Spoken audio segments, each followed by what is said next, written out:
Hey, what's up? This is Doc Coyle from the band Bad Wolves, and you're listening to Epic Footnote. Hey guys, what's going on? Welcome to another episode of There Goes My Hero. I'm Matt. And I'm Zach. This is one of our 2 interview shows that we do, and this time we got a really interesting interview. Zach, who did we get to talk to this time? Well, this time we got to talk to the one and only Doc Coyle. I was so excited to get to talk to Doc because I remember him during his days with God Forbid, a really great New Jersey metal band. I saw them so long ago. That was like when I was in college, like early 2000s. I'm trying to I was trying to think back to how many times I've seen them live, and I really can't.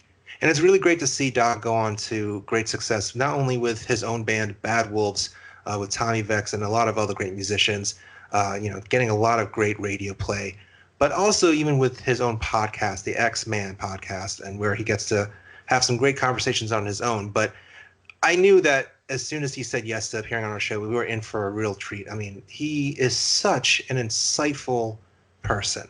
Yeah. If you're into at all what's going on right now in the world, this is the interview for you. He has so many things to say. And it just really eye-opening for us, and I'm not to speak for you, Matt, but for me especially, just to hear his 2 cents about what's going on, to hear his own experiences, and then also just to hear how he's coping with everything, with the loss of his mother, with just the whole world kind of in shambles, to put it nicely. He's just really a source for inspiration too. I mean, I didn't even know he was in the midst of writing a book. Yeah, that was really cool, and he's so well spoken too. And I know that we were talking a little bit after the interview, and I think that's one of the things that kind of hit us both, is that he's just such a well spoken individual. And we could have spoken to him for hours about everything under the sun. I mean, and even just to with the theme of the show, There Goes My Hero, we get to talk to artists about about meeting their icons and their idols in music. To hear him recall just getting to meet Dave Grohl and getting to actually interact with Dimebag in the studio, but then also to just becoming essentially bandmates with Kirk and Robert from Metallica in the Wedding Band cover group. Just to hear, I mean, it's kind of like hearing a fellow fan get to experience what we would be dreaming of too if we were in the same scenario. So it was just so cool to get that insight into that. But you know what? I'm already revealing too much. You should just listen for yourself. And then let us know what you think on Facebook, Instagram, Twitter, at Epic Footnote, what you thought of the interview, as well as who else you want us to speak with. And stay tuned for part 2 of our chat with Doc. And for now, enjoy part 1 of our chat with Doc Coyle of Bad Wolves and the X-Man podcast. Thanks so much, everyone. See ya. So first off, just thanks so much for talking with us, taking the time. And I wanted to start off, I mean, as it's been a hard time for a lot of people for various reasons. And I know for you, with the passing of your mother, with, even just being off the road, I just wanted to ask, simply, how are you? How are you doing? How are you coping with everything? I'm actually coping really well. I think in many ways, my mother passing away, you basically have 2 paths, right? And that's kind of deal with the pain or avoid the pain. Okay. And I definitely had a moment. I had a good 5-day period where I was getting really messed up and kind of taking things to a certain level. After I got back from Jersey, I kind of had to check myself. And I was like, okay. Right. And I'm not usually like that, but I was like, all right, I always say the best way to defeat the fire is to go through the fire. So, those moments are just really moments of growth, understanding what that death is part of life, and just kind of confronting that. And I think times like that, you kind of prioritize. You say, okay, what's important in my life? What matters? And then, in recent weeks, kind of in like the fallout of everything that, kind of some of the public stuff that was going on with Bad Wolves, it's kind of activated this whole other element of my brain. Like I had a buddy email about something, and he's like, "Oh, I know it's a really tough time for you." I'm like, I feel strengthened more than anything, and like energized more than anything. Of like, okay, I have to be out there. I have to I feel like I owe a responsibility to be more outspoken on things, and to just, all right, I have this project, let's do it. Got this thing, all right, what can I do? So, and I think when you look at the scenario, whether it's coronavirus and all the problems around that, and seeing how people are reacting to that, and then this recent social justice movement, how people are reacting to that, a lot of people are, there's like Chris from Motionless in White, for example, put out this big post about how depressed he was with, not touring and stuff. And, the truth is, I just don't, I'm a healthier person off tour. I just am. Okay. I had that period when I was younger where like I needed to be on stage. I needed that attention. I needed that validation. I needed that energy and the excitement. And I just don't need it. I like it, but I don't need it. And that's just because I've been doing it for so long. Right. And I've had periods of doing it for long periods of time and having it stop and having to deal with that. And I truly think, I've said this before, I'll say it again, I think touring makes me dumb. I get dumber on tour because you're doing one thing.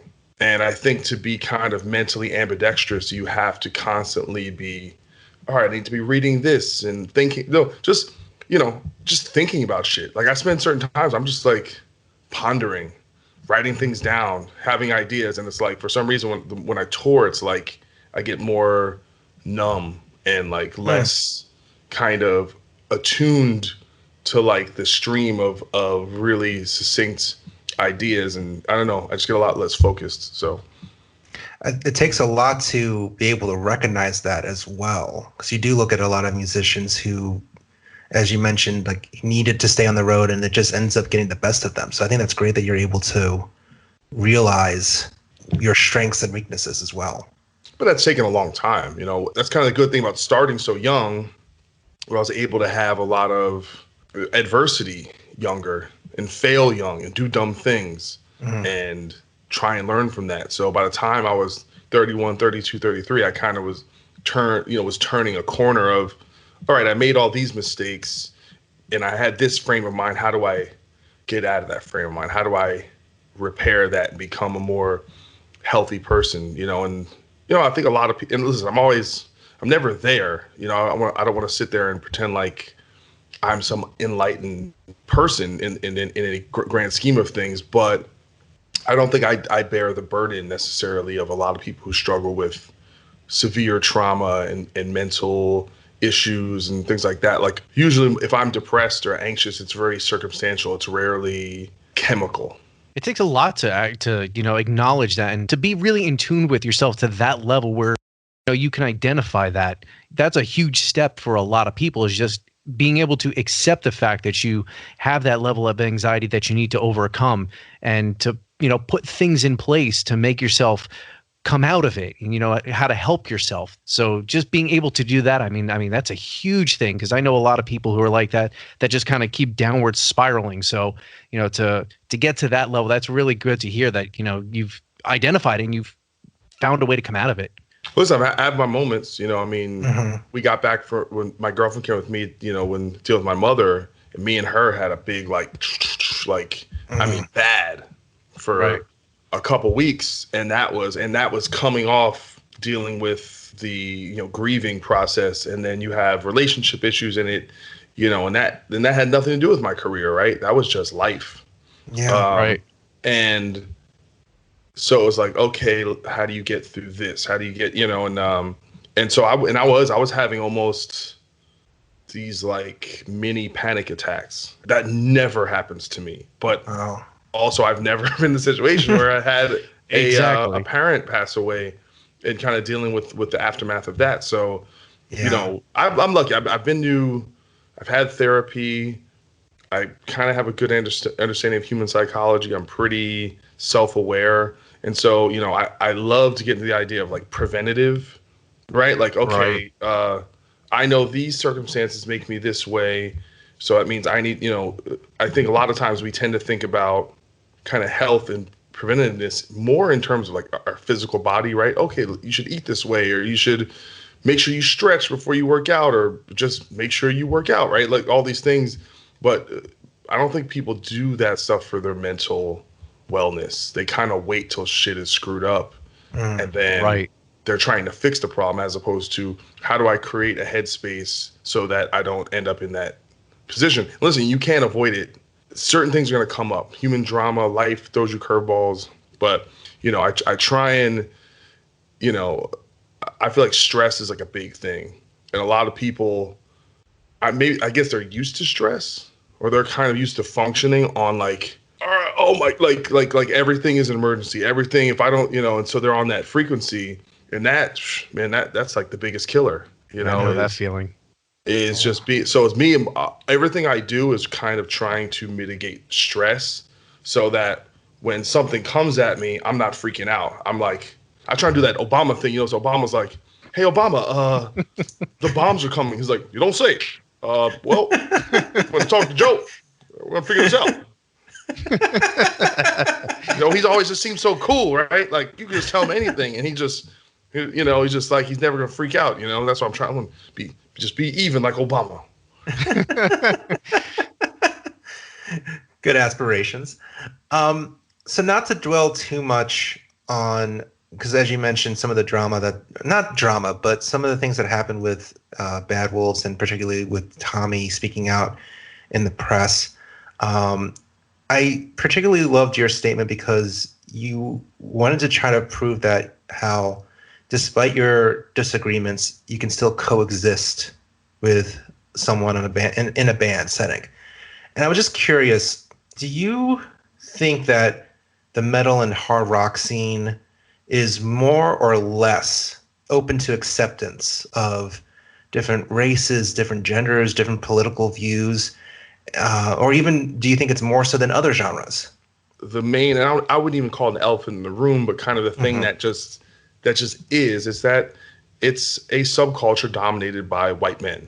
Yeah. Right? Not through any meanness or exclusionary tactics or anything. It's just like certain people, just like same reason why hockey, most people like it are white men. Is that because they don't let people know? It's just like different cultures gravitate towards different things. I mean, in terms of who created it, its tonality. I mean, a lot of heavy metal started in Europe, and it's really tied to, you look at all the, whether you're talking about the Black Sabbaths and Judas Priest and Iron Maidens out of the UK, or a lot of the kind of European, Scandinavian bands that have, like Amon Amarth and some of the black metal bands that really, the music is tied to their heritage, whether it's Vikings or things like that. And then even in America, I mean, the heavy metal scene really derived out of these kind of suburbs, right? Like kids discovering Black Sabbath from their older brother and starting bands in their garages, So, and people kind of tend to congregate that way. So I think it's really important to understand that's just how it is. If you take any environment that's like that, I think a lot of the people, it's like, for example, like in God forbid, mostly black metal band came up in New Jersey. The community we came up in was very diverse. And even outside of the metal scene or the hardcore scene, it was just, that's how it was. Everyone was kind of everywhere. Everyone was congregating with everyone. It wasn't until we started touring and we would go to Nebraska and Minnesota and all these places and be like, oh, like it's not diverse like it is in New York and New Jersey and, places like this. But so for me, it was never, I think if anything, in some ways it was like an advantage. Like I think a lot of people think the differences between white and black people in America is just about skin color. And that's not true. It's actually more about culture than it is about skin color, right? Like, so you were to turn on, like Sean Hannity or like Tucker Carlson or like one of these guys who were like very kind of into the idea of getting into these racial issues, they have no problem with like Morgan Freeman, right? They have no problem with people like it because Morgan Freeman is a part of their culture. He dresses like them. He listens to the music like them. He speaks in an educated vernacular. Their problem is with hip hop culture, right? Look at how they dress. Look at that that's not music over there. That's not, looks at how they talk. That's culture, right? So I think metalheads ultimately, if there are black people there for metal, we share that culture. They're in many ways they're going to be overly accepting because it actually gives them this idea that, oh yeah, it's not about skin color, it's about being into the same shit and liking, and it's like it's more like we're focusing on what we have in common as opposed to what we have in, in differences.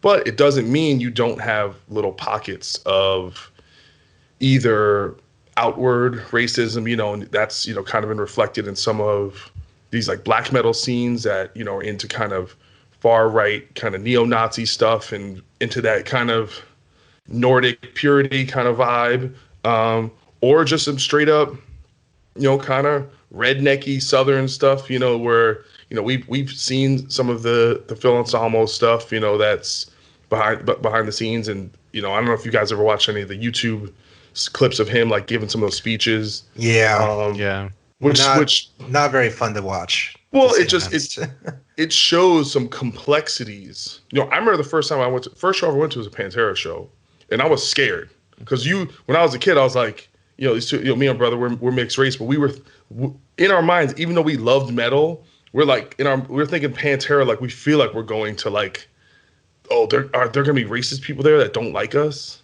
Yeah. in the back of our minds, where you're like, and that was just kind of a vibe, and that's what he was kind of putting out there, was like, oh, like hip hop, yeah, they're cool over there, and they're they're into this, but this is kind of our thing. Like that was some of the vibes that was kind of going on there, and I can't, like I said, I can't sit here and say who's racist or who's not, because I really think it's an internal thing. Even like, what I'm saying, like someone could say a racial slur, right? Mm-hmm. Right. Does that actually mean, so half people that that do that online are doing it literally just to troll, or they're doing it because they're not supposed to do it and it's funny to get a reaction. So you just don't know what's in someone's heart unless they distinctly describe it to you, or their actions are so overwhelming. I don't dole out that characterization lightly. But like I said, I do think for the most part it's inclusive, and people, like I said, there's this idea of that you want people of color there and of diversity, because in a way it kind of proves that you're not racist by accepting them. Like that kind of, they're like overly nice to you. Yes, come. Yes. Hey, and I don't think, like I said, I don't think that's a hate thing or anything like that. I just think it's a lack of exposure, right? So there's a lot of people just come from more segregated communities, and they just don't have as much exposure with diverse communities. And that's no one's fault. Well, you could say it's society's fault. You could say it's redlining and white flight and all this things like that. But, it's about kind of getting that exposure. Yeah, I hear what you're saying. Now, with all of that being said and all of this kind of turmoil that's been going on, has that inspired you in any way to be creative? Whether it's like a solo project that you'd want to do to express some of this, or maybe something for the Bad Wolves? Well, I mean, I'm always working on stuff. I mean, we've been kind of doing a lot of battles, doing a lot of cover songs and stuff like that lately, and I've been kind of involved with stuff like that. But I kind of can't wait to really dig into more original stuff. Like my other band, Vegas Nerve, I want to at least record 1 or 2 songs with them. I have a couple ideas for projects that's been in the back of my head for years, but I just haven't really had time to do it. But in regards to this issue specifically, it's really doing things like this, being, trying to just be out there and kind of be, just a mouthpiece in spreading better ideas. Right. I guess about, I fundamentally believe that most people do not have a sophisticated understanding of race and race relations in this country. And I'm starting to see even more now than ever that empathy, it's very, very difficult. True empathy actually may be impossible, right? Like people really, it's this idea like they can't really understand what it's like to be someone else. and the effort it takes to actually really try and do it and have that thought experiment and really go through it, or maybe read someone else's book or really understand that, it's too much work. And so people go with their intuition, and their intuition is, you know what? Fuck that guy. Fuck that girl. You know, it's like, you know what? They say this, but I don't know. Sounds like bullshit. And it just got me thinking, I'm like, empathy isn't enough. You can't just, you can't just have a bunch of people tell you that this is my experience. Right. And say, hey, this, I have, because honestly, everyone's kind of selfish, right? They're like, well, you had a rough time. I grew up poor. No, where's my white privilege? I didn't, my parents didn't have any money. I grew up in a trailer. My dad beat me. Why should I feel bad for you? And from their perspective, it makes sense, But yeah, so I want to do more things like this. And I also started writing a book a couple years ago on race, kind of describing my philosophy on it from the perspective of being biracial. And I stopped because I got really busy, but now I have a new kind of memoir spin I'd like to put on it. And that's something I'm going to start working on again, because I think it's kind of really important. Absolutely. I'm curious, because you talk about how it's hard for people to feel true empathy, and even just what you were saying kind of echoes when you were talking to Will on his We Can Do Better program, about how a big problem that we're having in society is we're too quick to look for news sources or sources that will appeal to us, that we really need to take an effort to find something unbiased. And I'm curious, imagine a scenario where you're approached by a white Bad Wolves fan who is unfamiliar with your life or with any struggles that you've gone through, and they do want to try to get a better understanding. What is the one thing that you might try, one lesson or one thing that you might try to relay on that fan to maybe help them gain a better understanding, or even to help open the conversation? Well, I mean, one, I would probably try and change the perspective on that a little bit, because I don't really think it's about my struggle. I'll be honest. No, I haven't had much of a struggle. I'm biracial, but I'm pretty fair toned. My features, it's not fairly obvious what I am. Doesn't mean I haven't faced any discrimination or a weird look or a vibe, but it's not in my nature to necessarily assume that because someone's treating me a certain way, it's because of my race, right? I'm also 6'2", 230 pounds with broad shoulders. You know what I'm saying? Someone might be intimidated by me because I look like I'm a soldier or a football player or something, yeah, you could be an MMA fighter. Exactly. So, and that's what, some people have asked me, oh, you in the military? You an MMA fighter? You a boxer?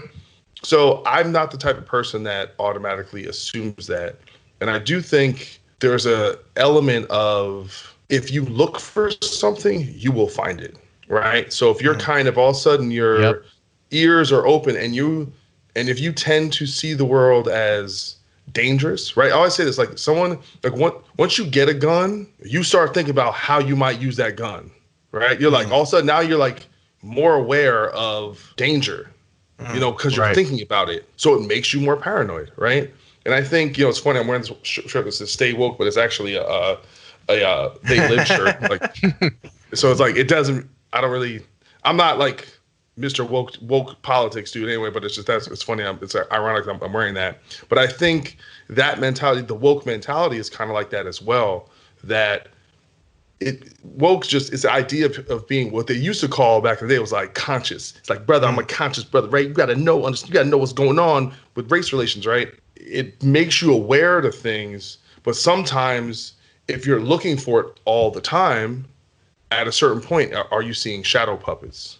Right. So how do you know? You know what I'm saying? So yeah, it's a delicate balance, where and you have the opposite of that, of some people that never see racism anywhere. And it's like, one of my buddies, I'm not gonna say, it's like this thing came out, Bubba Wallace, the NASCAR driver, found a noose in his garage. And then they said, the FBI is like, well, it wasn't a noose. It was there for a few weeks, or it's there since last year. But then they put a picture out, and you have people saying, that's not a noose. It is a noose. I'm like, whether it's a noose or not, I don't know. It looks like one. It was there. So whether someone put it there intentionally or it was just an accident, it was just a coincidence, you can understand how someone would feel that this looks like I'm being targeted, right? But this idea of either racism is everywhere and, oh man, the reason why this didn't happen is because they hate black people. And the reason why this didn't happen, or you see someone, I don't see race. Everyone is the same. I would never do that because I don't, they're both, one is going overboard and one is being naive. And it's like, because you know why? Because I really think everyone experiences racism to some degree, and that, where there's, I have friends who grew up they were the only white kid in a mostly black school. And they would get beat up by black kids and called, hey, white boy, cracker, So is that racism? I would say definitively so. Some people would say it isn't. And it's not to say everything's equal, because it's not. And black people in America's journey is unique to African Americans and particularly brutal and traumatizing. And we're still feeling the effects today, and that has to be acknowledged. So for me, it's all about having that delicate balance. I'm always willing to listen to people, and I'm never, even people who actually do have sketchy racial ideas, oftentimes they just don't know any better.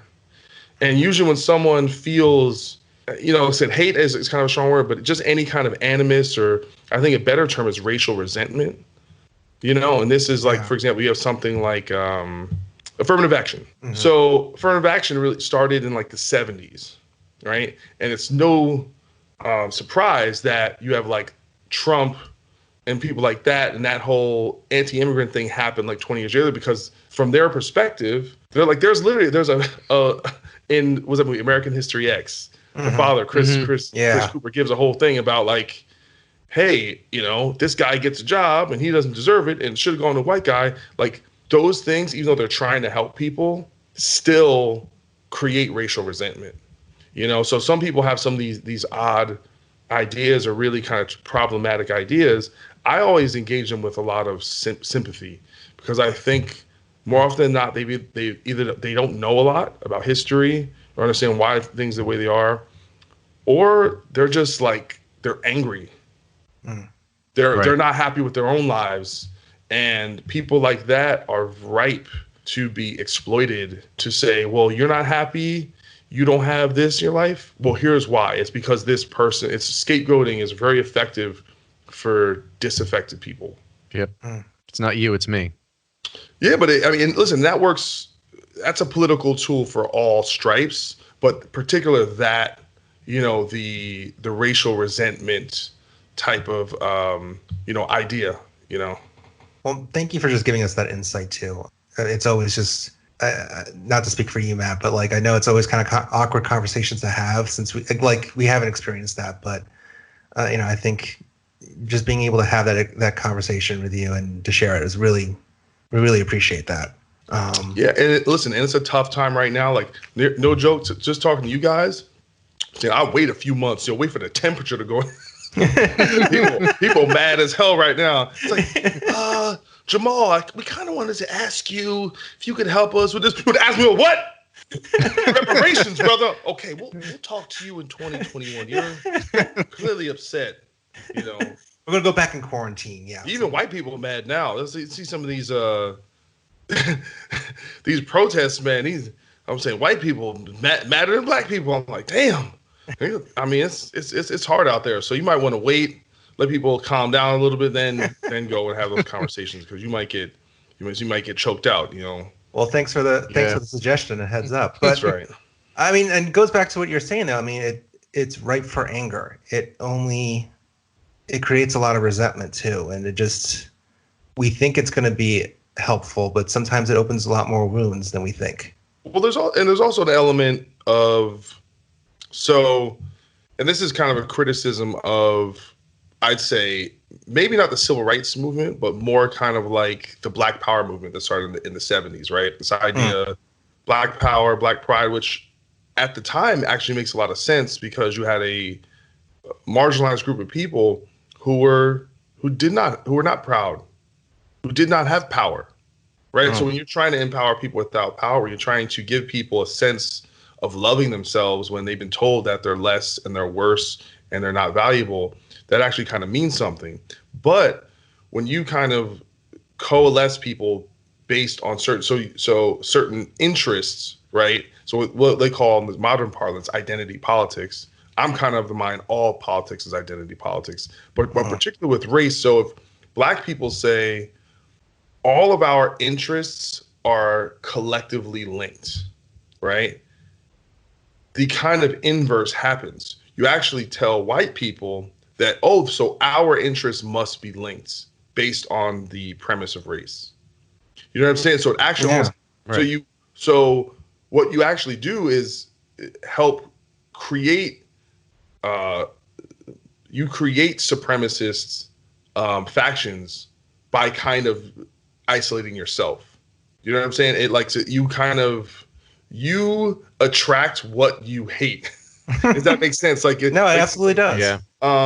So it's this weird thing where you want to call out all these problems. And you want to say, well, this is particularly happening to this race, and we're having this. But the more you do it, it actually creates a kind of equal, even bigger opposition that says, well, if you know, and you'll hear this, they'll say, well, if you could have Black power, why can't I have Black power? Why is Black pride good, but white pride isn't good, right? But even though these people don't even understand that the word white as a unifying coalition didn't even exist until like the 40s and 50s, because back then it was you're Polish and you're Irish and you're Italian, and you know, Irish and Italians weren't even considered white. You know, when they came to America, you know, in the late 1800s and early 1900s, you know, so in a way, it kind of creates the thing that you actually are opposed to. So it's a delicate balance, and I think we're kind of gonna, you know, because I noticed what happened in 2013 and 2014 with, you know, Ferguson and Baltimore, and then you know, Charlottesville in 2016, is that there was this big rise in, you know, white supremacist organizations. You had the Dylan Roof shooting and things like that, and I really think that the same thing's going to happen this time, you know. But here's the thing: ultimately, there's always more of us than them, right? It's like, oh, it's a big, but there's a small sector of society, but it's just enough to kind of be that boogeyman that kind of scares us. And unfortunately, we have someone in the White House that kind of dog whistles to them all the time, gives them the hard little, listen, guys, I hate you, but I'm with you. You can't do that. Just after 8 o'clock, meet me in the back. That's right. Here, take this screwdriver. You didn't get that from me. Absolutely not. How did this get in my hand? Just take it. Do you feel that it is different this time around? Well, it's definitely different because even back, you know, in 2013 and 14, Black Lives Matter as a movement was still niche, and it did not have kind of wide support in terms of, so you look at the protests, I mean, it's, in many of it's mostly white people, you know, so things have turned a corner, but I do think there are elements of it. I mean, things are changing. Obviously, they're doing certain things like, you know, banning chokeholds and, you know, but I think the two elements that are really like a gift to the opposition is, I think, defund the police as a phrase. I think when you actually look at the platform, I think it's really compelling. But I think the phrase itself, either defund the police or abolish the police, is like, I mean, the right is printing up the billboards now. Yeah. They want lawlessness. They want anarchy, right? That, and then the whole statues thing. You know, I think it's pretty fair across the board to say, you know, we should probably take down Confederate statues. But I think when people, in a weird way, like think about this, right? If I get a ticket or something, right? You know, I steal something, like the cops will arrest me, I go to jail. But I'm like, when they're tearing down a statue, where are the cops? I mean, that's still illegal, right? Yeah. Are they just, so part of me is like, are they letting them do it just so that it looks like it's anarchy in the streets? I don't know. I'm very confused by it. I'm like, so, but I do think the visual of that for people that, you got to understand what essentially psychologically will make someone conservative is that they believe in tradition. So conservatives, their biggest fear is that things will change too fast. Right. And nothing signifies that more than we're tearing down Andrew Jackson and we're tearing down George Washington and Thomas Jefferson, because they're like, because these things are symbols and people are emotionally invested in symbols. And so to them, that's a real, it's like it means something to tear down Saddam Hussein's statue when you're like overthrowing the government, Yep. So I think those two issues are real. They're giant gifts to the opposition, and it hurts your overall message, But I think ultimately it has to be about, okay, you're doing all this, you're having these protests, but where's the policy? How is it? What is it? How are we going to see this on the ground? How do you change systems?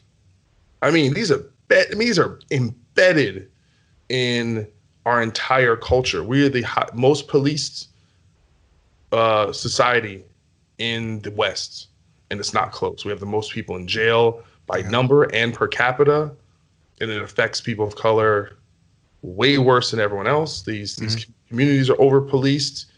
So it's.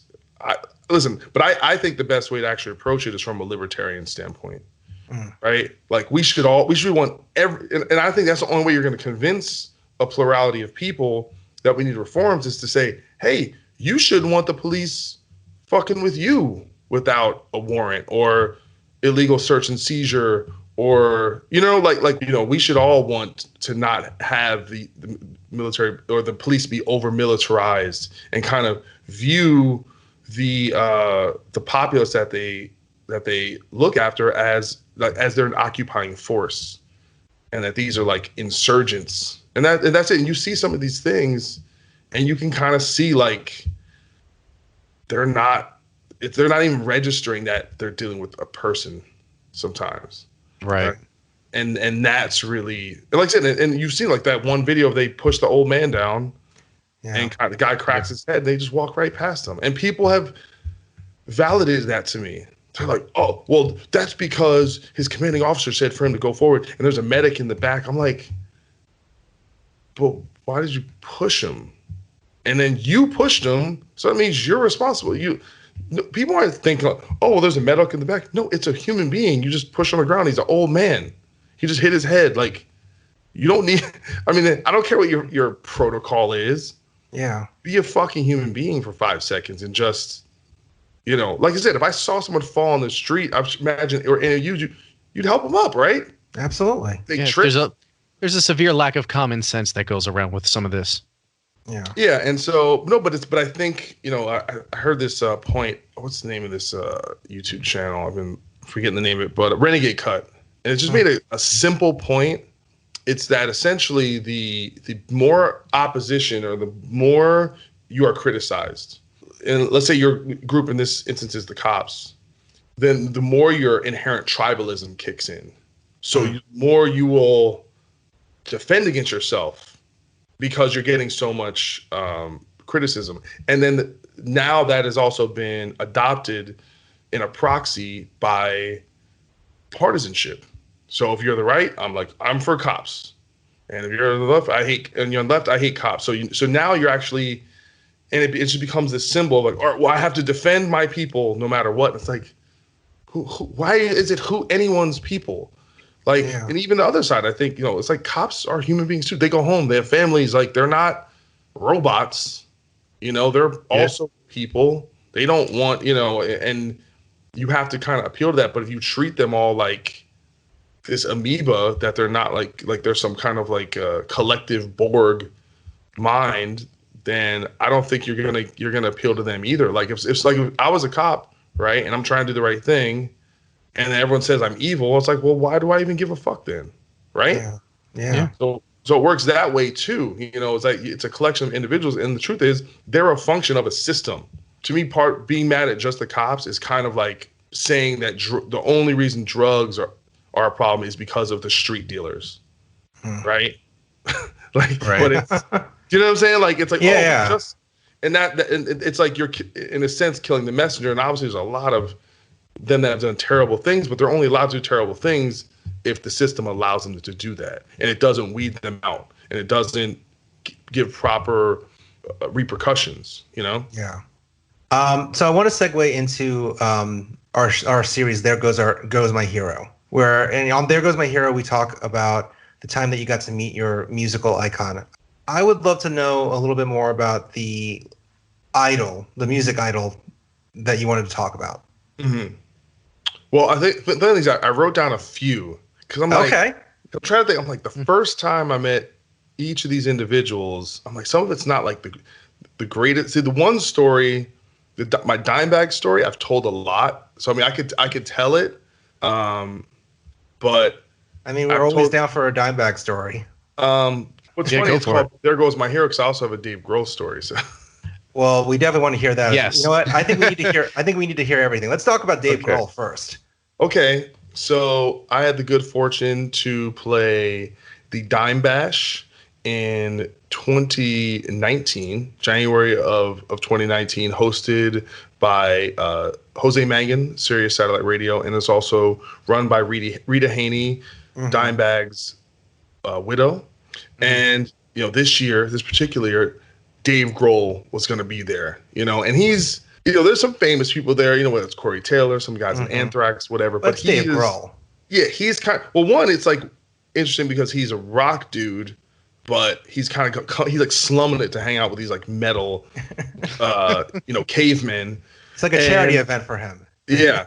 So, and me, I'm notoriously like, I hate bothering people, especially famous people. I remember I went to go to a Disturbed show, and I didn't go say hi to Dave Draymond, and he messaged me and said, "Why don't you say hi to me?" I was like, "I literally, you played 2.5 hours," and I was like, "That guy doesn't want to see anyone." And he's like, "You should have said hi," and I'm like, "I'm sorry." So I hate bothering people, and it's Dave Grohl, so everyone's punishing him.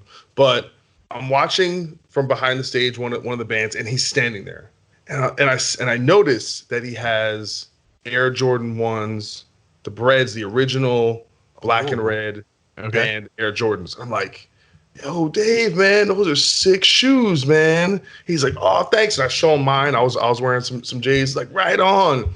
And so it was just a really quick interaction. But then he's cooking. He's like barbecuing it up. And right when I go to get some food, I was like, "Yo, man, yeah, I'm the guy with the shoes." He's like, so he starts telling me this story about how he started a shoe company because he's like, man, he's like, you couldn't find 6 shoes like this. So he's like, "Yeah, man, I started this whole company and I did all this thing." And it was like, and he just was telling me his whole story. I was like, "Man, this is great." Dave just was telling me we're bonding over Air Jordans. And right before I rolled up on there, it was like the best compliment I got. Like I rolled up and I was like in my stage clothes and I had a gig bag, and he's like, "Man," this is like right before we started talking about shoes. He goes, "Man, you just look like a professional." I was like, "Oh my goodness." Out of everyone, professional. Out of everyone, that would make me blush. It's like, "Oh my God, Dave Grohl talked to me and called me a professional." Oh my God. Well, here's the thing: if that guitar player in Foo Fighters ever turns his ankle, hopefully I'm in the wings, So if he goes through an accident, we know what happened. You were just following the Foo Fighters on tour. Listen, man, I'm just saying Trump handed me a screwdriver and we took care of it. I mean, when you first discovered Foo Fighters or even Nirvana, did you ever imagine in your life, "Man, I'm going to bond over Dave Grohl over shoes"? Here's the thing. I never thought I would ever meet anyone. Like, they weren't real to me. They were like, it was like saying you're going to meet the Teenage Mutant Ninja Turtles. Yeah. And that's how I felt about Slayer and Pantera and Testament and all, Metallica. Like the fact that I am friends and play in bands and have been on stage with and toured with all these bands, it kind of, from the perspective of being a kid, makes no sense because it literally every step was like, what? I didn't even think couldn't imagine that being in a band full time was a job. Like, I didn't even think that was like something to do. I just went one step at a time. We did this, God forbid, like week-long tour with Shadows Fall and All Out War. Our first time ever on tour, 2000. And I was just talking to Matt from Shadows Fall. He's like, I got a record label. I make some money from that. And then, we go and we do these shows. And I'm like, you do this? Like, this is what you do all the time? It's like all I ever did when I was young was just have like a 6-month goal. It's like, okay, let's make a demo. Let's do these shows. Let's make an album. It was never thinking that far down the road. Because when we started out, we sucked so bad. I just got stuck in that mindset. I was like, yeah, we suck, and you just keep getting better. And then one thing leads to the next thing, and next thing leads to the next thing. It was never this it was never one to 10. It was always very incremental entry points into different levels of the industry. That's so cool. And it's great. I mean, you mentioned about some of the artists that you looked up to that you've got to share stages. I mean, not only have you gotten to actually befriend someone like Kirk and Robert from Metallica, but you're actually in a cover band with them. like that literally is like a teenage boy's like dream to like actually like be called upon by them to be in a band with them. Like, how did that even come about? So when I moved, I got to fill in for Lamb of God 2009 and tours with Metallica. So I got to meet everyone in Metallica. So that was when you first met them. Yes. So that was. Okay. Do you want to hear my Metallica story? The first day meet Metallica. Yeah. 2009 September, and I'm filling in for Mark Morton. First gig is in Nashville at the Bridgestone Arena, and I'm shitting the biggest brick of my life. First off, it's Lamb of God. These songs are hard as hell. Mm-hmm. We had a few rehearsals, but I just been through a breakup, so I just had the worst anxiety. I was walking around this pit in my stomach, and and I was looking around. I'm seeing the dressing rooms, and Lemmy was there because they shot the Lemmy documentary. I remember that scene. Wow, that was your first gig with them. Wow. Yeah, so you just see like a dressing room just says Lemmy on it, and you're like, what the hell? And then we sound check, and then I remember going to catering, and they this thing, like when you hang with ballers, they have a sushi chef who's just making sushi for people. I'm like, what the fuck is going on? And then Kirk, rolls in, and we kind of, end up talking. He's like, I was like, I don't even know how I started talking to him. He's like, man, I heard you guys playing it. Like, I was like, man, that's not Mark's vibrato. And I was like, oh, pretty cool, And I think I saw Rob around, but I didn't talk to him later that day. We're in the dressing room, and Hetfield comes in, and the first thing, like all the other dudes, it's like they're just real mellow and whatever. Hey, what's up? And Hetfield comes in. First off, I didn't realize he's like 6'3". Like, yeah, dude is tall. He's tall and he has excellent posture. And you feel like when he comes in the room, you should salute him. He's just, yes, sir. And he just came in and just basically because Lamb of God had toured Metallica before, so they were friends. So he just came in and kind of just say his hellos and kind of do his thing. I probably was like, real quiet. Hey. But when we really got to like know them was maybe a week into the tour. They closed. We did 2 nights in Montreal at the Arena Bell Center, and they closed out in a restaurant after the first night and just invited the bands. Oh wow! So it was Lamb of God, Gojira, Metallica, and so it was at midnight. It started at midnight, and so it was at my table. It was myself, Chris Adler. Was Chris Adler at my table? Actually, that might be fake news, but it was Rob, Kirk. Actually, it was funny. Yeah, it was Rob and Kirk at my table. A couple of guys from Gojira, and we just literally they just wined us and dined us all night. Champagne and filet mignon and all. But they literally just did it just to hang out with the bands and bond. To this day, I've never seen a band do that. Wow. Where it's like the one band that doesn't have to do it. Yeah. Goes out of their way to like I'm saying, I've never seen a band do that. I mean, the closest is like Machine Head, which I almost wonder if they got it from Metallica. Like first day of the tour, they had a bottle of Dom Perignon, And oh no, they had a case of beer. I'm sorry, the end of the tour they had Dom Perignon, but they had a save the case good of stuff beer. for later. Yeah, it was like welcome to the tour, Machine Head, things like that. But yeah, and I just remember that was the first day I met Lars. He just comes up to me and he's like leaning over and he's just like, look, he's like, yeah. He was like really listening to me. I was like, yes, Lars, that's what happened. He's like, right, okay. It's like, okay. I'm like, man, like I love these guys, man. That's kind of like what we heard from Paulo in Trivium when he went out to dinner with Metallica. That they wined him, dined him, just hanging out, chilling, having a good time. That's cool, though. Like they love musicians, obviously. Like they still remember their roots. Well, I think it's more than that. I think they understand what touring is kind of about. Mm-hmm. Is that touring without the camaraderie, it's just a job, right? Like you might as well be doing anything. It's like that's what makes it cool. That's what makes us lucky, right? And that you're gonna have those connections.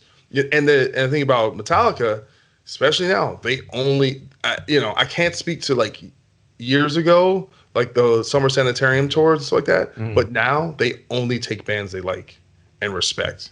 So I think that element is there. But anyway, so I did that tour, and 5 years later, I moved to LA, and I was broke as a joke and had no plan. I was trying to figure things out, and I had this cover band called Rebel Noise Group, and the drummer was Ken Schalk, who was in Candiria and Fuel. He was filling in Rob Trujillo's band, Mass Mental. He was filling in for Brooks Wackerman. Okay. And Mass Mental has 2 bass players, no guitar player, but there's one section of the set where they do 3 Black Sabbath songs and need a guitar player. Mm-hmm. They wanted to get Kirk or they wanted to get Joe Holmes from Ozzy. They weren't available. Somehow my name got mentioned in rehearsal, and Ken brought me up, and thankfully Rob knew who I was. So I got invited to do it. And it was I'd been in LA maybe 2 or 3 months, and my first gig in LA was with Trujillo doing these songs, and like Ozzy was at the show, Stuart Copeland from the Police, Duff McKagan. I mean, it was like, what the fuck am I doing here? Like no pressure, but yeah, you better play well. I mean, I got through it, and then I did the gig. It's only 3 songs, but still nervous as hell. And then Rob calls me the next day, and he's just like, man, thank you so much for doing the gig. He's like, man, you sound great. I love your attitude. I love your feel. He's like, I'll definitely be in touch. And he just kept calling me. Wow. But we ended up doing another gig with Brooks and without the other guitar player or without the other bass player. And then a lot of times I would just fill in rehearsals because they had another guitar player they would use that would do some of the gigs. So I was just like kind of the backup guy just to help them out. But it's like, Rob calls? Hell yeah. So I did that a few times. And then Bad Wolves started, got busy. Metallica put the new album out. They got busy. We would stay in touch, but we just, we were all both busy. And then I remember seeing the advertisement or just like the thing on Blabbermouth about the wedding band. And I was like, oh, yeah, that looks cool. Just like not even thinking anything about it. And then I get an email. Hey, Doc, man, would you want to do this rehearsal? Because basically he wanted me to fill in kind of like how I did for the other guitar player, like just basically play the role of Kirk at rehearsal. And luckily we had, I wasn't on tour, and I was like, hell yeah.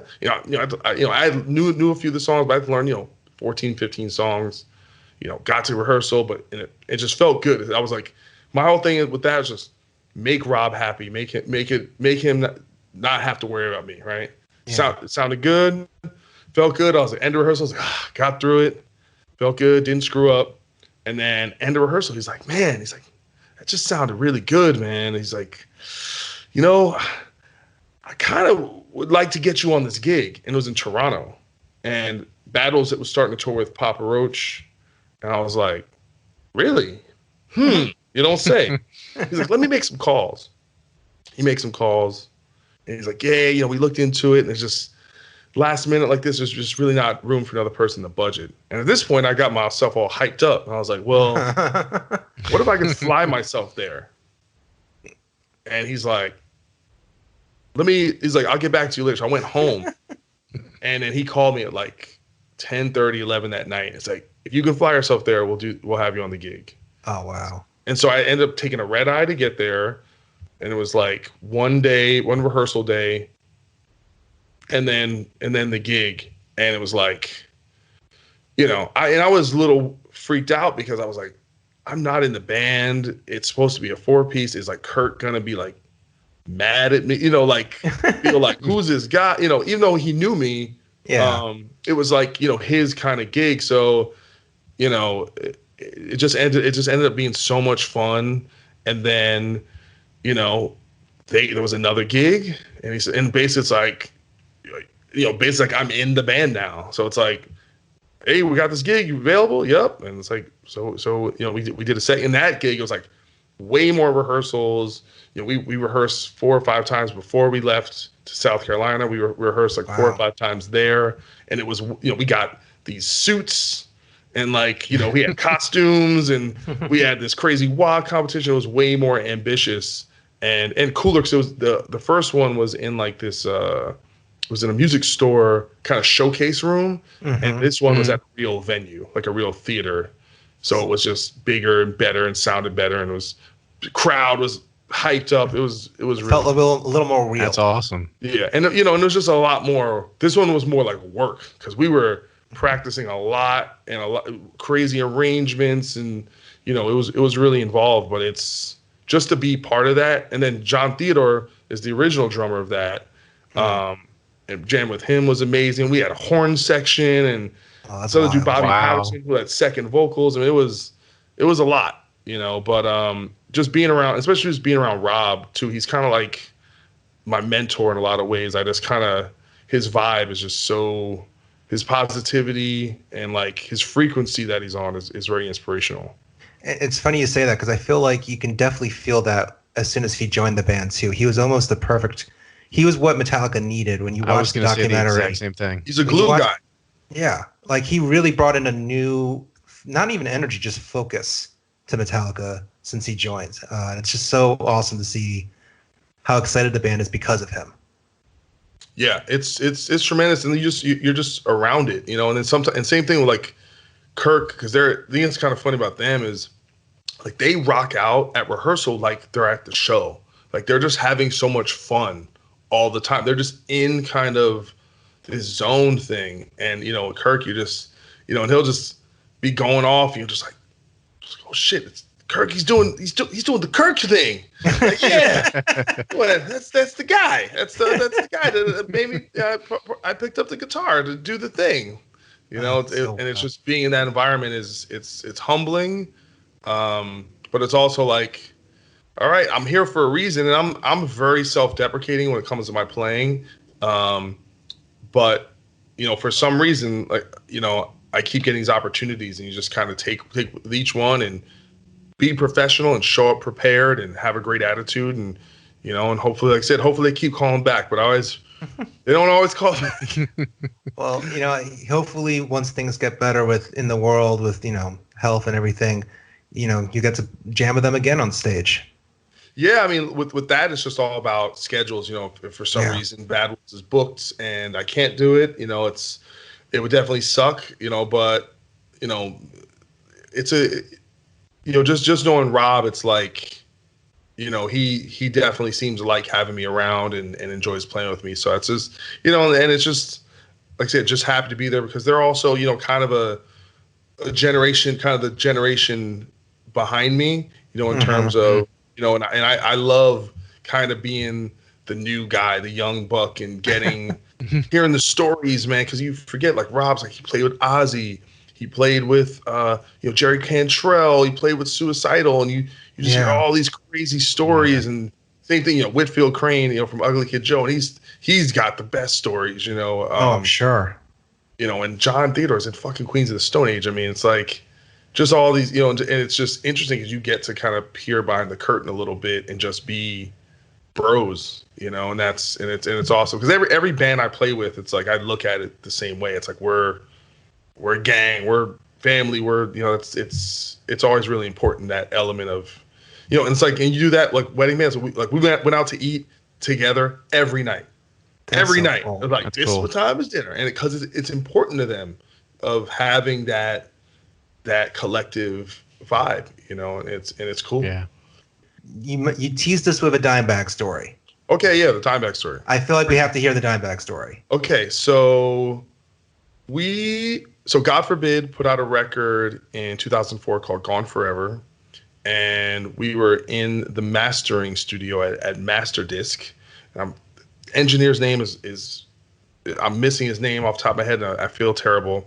But we're mastering the record, and we're all excited because it's like our kind of breakthrough record. It's sounding amazing, and it's my brother and myself and the mastering guy, and we're eating pizza. We're having a lunch break, and while we're eating, Dimebag Darrell just shows up in the lounge and just like, "Hey man, what's going on? Heard you guys mixing some metal over here." And we're just sitting there. And it's like pizza's falling out of our face. You know, we're like, "Yeah, man. How you doing? What's your name?" Like, you know, we were just, you know, just completely stunned.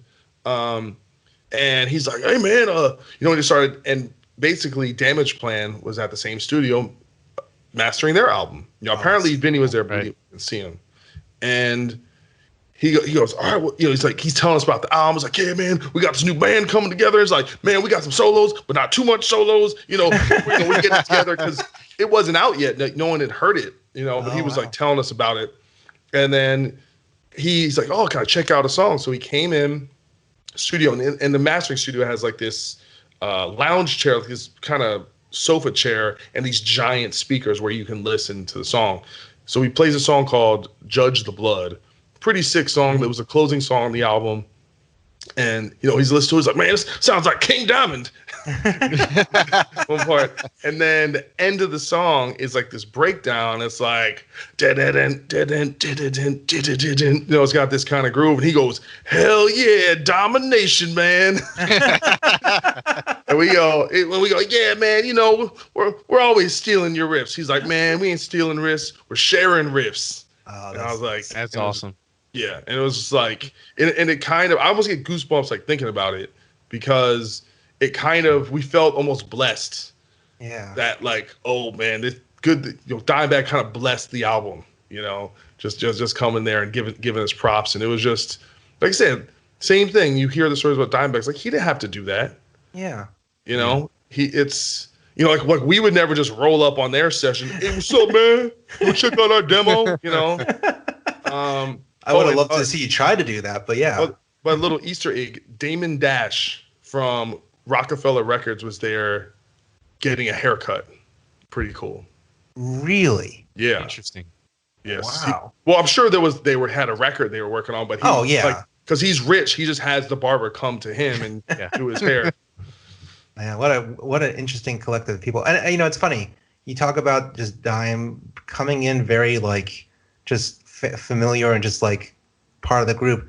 I know that, going back to how you're talking about Dave Grohl, I know that he's been very vocal about how getting to actually like hang with Dime and Vinny backstage made him realize how he wants to interact with musicians too. So I think it's just kind of a cool full circle moment that you kind of had a similar moment with Dave Grohl at a Dimebag memorial show nonetheless. Well, I think sometimes what happens is bands go through these phases, right? And most bands that get to a certain level, when they get really big, usually get to the "we're sober and clean and living right" phase, right? Mm-hmm. And usually when those bands get there, they stop hanging out with other bands because that's like a trigger for them to like relapse, or it's like, well, if I want to stay sober, I gotta I can't be hanging out, you know, around these dudes. So it's funny in a lot of the scenarios we tour with recently. It's like we've been on some tours where it's just not that many people hanging out at all because everyone's just grown and being responsible. But you know, I do think once a band gets to a certain age, because you know when you're 21 and 25, I mean, sure, usually everyone's hanging out, but when you get a little older and you're a big band, you kind of do have to go out of your way to create that environment. But like I said, not everyone does, because it's, you know, could lead to a lot of things, you know, losing money, you know, getting bad strippers habits, and, you know, stuff that we won't speak of at this moment.